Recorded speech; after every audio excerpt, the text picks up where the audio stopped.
তুমি কি কখনো এমন একটা জায়গায় এসে দাঁড়িয়েছো যেখানে মনে হয়েছে আর পাচ্ছি না, সব শেষ? তুমি নামাজ পড়ছো, দোয়া করছো, কাঁদছো, কিন্তু বাস্তবটা এক চুলও বদলায়নি। তখন মনে হয়েছে আল্লাহ কি সত্যিই শুনছেন, নাকি তিনি নীরব? একটু থামো।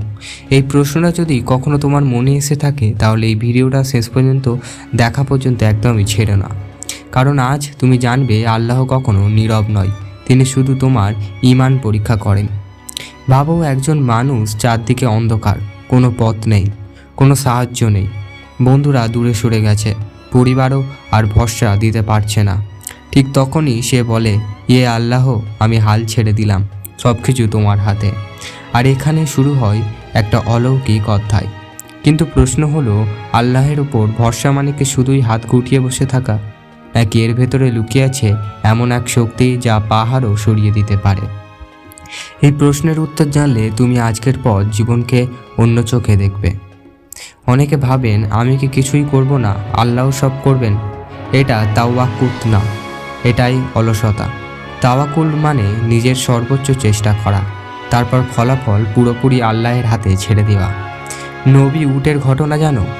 এক ব্যক্তি এসে বলল, হে আল্লাহ রসুল আল্লাহ, আমি কি আমার উট বেঁধে রাখবো? আমি আল্লাহের ওপর ভরসা করব। নবী বললেন, উট বেঁধে রাখো, তারপর আল্লাহের ওপর ভরসা করো। এই এক লাইনের মধ্যেই পুরো তাওয়াক্কুলের দর্শন লুকিয়ে আছে। একটু মজা করে বলি, কেউ যদি বলে, আমি পড়াশোনা করিনি, পরীক্ষা দিইনি, কিন্তু আল্লাহের ওপর ভরসা আছে, এইটি পাপ করব। ভাই, এটা তাওয়াক্কুল না, এটা ডেলুশন।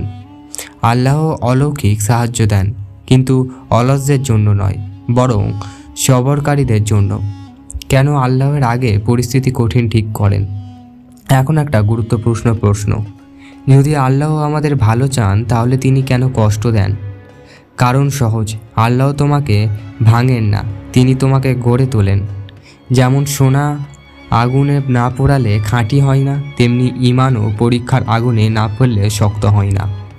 কুরআনে আল্লাহ বলেন, নিশ্চয়ই কষ্টের সাথে সহজতা আছে।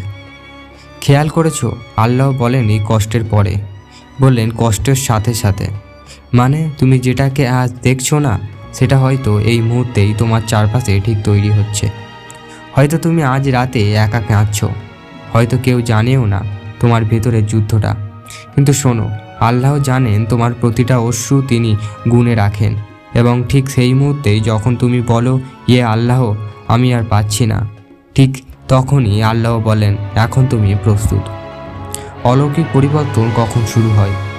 তুমি কখনো কি অলৌকিক পরিবর্তন সব থেকে বেশি ঘটেছে যখন তুমি আর কোনো দরজা খোলা দেখতে পাও না?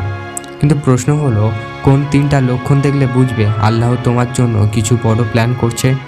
এই তিনটি লক্ষণ জানলে তুমি আর ভয় পাবে না। 1 নাম্বার, সব দরজা বন্ধ হয়ে যাওয়া। যখন সব দরজা বন্ধ হয়ে যায়, তখনই আল্লাহও দরজা খোলে। মানুষের সাহায্য শেষ হলে রবের সাহায্য শুরু হয়। 2 নাম্বার, দুয়ার ভাষা বদলে যাওয়া। আগে তুমি বলতে, ইয়ে আল্লাহ এটা দাও, এখন তুমি বলছো, ইয়ে আল্লাহ তুমি যা ভালো মনে করো তাই করো। এখানেই তাওয়াক্কুলের জন্ম। 3 নাম্বার হচ্ছে অদ্ভুত শান্তি। পরিস্থিতি কখনো কি হয়নি, কিন্তু তোমার বুকের ভেতরে একটা শান্তি। এই শান্তি কাকতালীয় নয়, এটা আল্লাহর পক্ষ থেকে একটি সিগন্যাল। যদি তুমি এই মুহূর্তে কষ্টের ভেতর দিয়ে যাও, এই ভিডিওটি কাকতালীয়ভাবে তোমার সামনে আসেনি। হয়তো আল্লাহ তোমাকে বলতে চাচ্ছে, হাল ছেড়ো না, আমি খুব কষ্টেই আছি। মনে রেখো, তাওয়াক্কুল মানে দুর্বলতা নয়, তাওয়াক্কুল মানে সর্বোচ্চ সাহস। কারণ সব কিছু ছেড়ে আল্লাহের ওপর ভরসা করা সবথেকে কঠিন কাজ। কিন্তু একবার যদি তুমি এটা পারো, তাহলে তোমার জীবন এমন পরিবর্তন আসবে যা তুমি কল্পনাও করোনি। যদি আজকের ভিডিওটা তোমার মনে একটু শান্তি এনে দেয়, তাহলে অবশ্যই এই চ্যানেলটিকে সাবস্ক্রাইব করবেন। এই ভিডিওয় আমরা কথা বলছি যেটাকে নিয়ে, সেটা তোমার মনের মধ্যে সার্থক হবে, রব তোমাকে সাহায্যের হাত বাড়িয়ে দেবে। সাবস্ক্রাইব করে তোমার মুসলিম 10 জন বন্ধুর মাঝখানে শেয়ার করো।